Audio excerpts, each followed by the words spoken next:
Okay, Jen, case of the day. So the case of the day is a kitty named Duck. He was at the ER yesterday with a foreign body. We think that this is some Christmas decorations that are in his belly.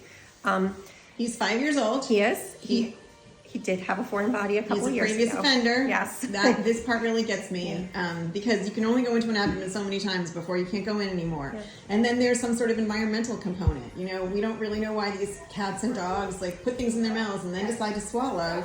But it's, you know, if I'm going to take the financial and emotional hit for these foreign body animals, it really has to be, you know, I'm really concerned. And I was talking to my sister this morning and she's like, oh, they have to be so careful. And I was like, it's impossible to be that careful, right? I mean, So for some of these cats, as much as I know it sounds crazy, for some of them we have to talk about environmental enrichment. And for some of them it means that we have outdoor time or a catio. Like these guys need to either become the little predators that they are inside, which is why they're putting things in their mouth. And side tangent.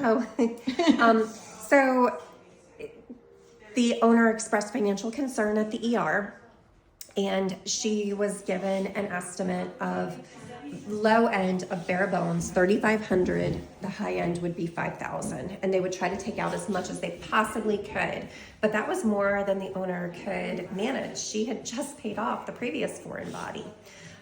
Care Credit would not do reinstatement, so she started making some phone calls. Unfortunately, some of the low-cost clinics, they were getting ready to close. These things today is Saturday morning. Right, and this was at what time? Like 3:30 on a Friday. Yeah. So there just were not many options.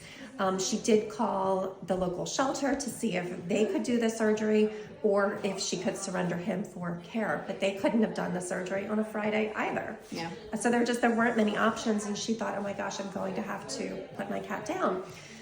He had been a patient of ours. He had come here. He had been neutered. So she called us, and Dr. Mag and I were both off yesterday, but we had a couple phone calls to try to figure this out for him.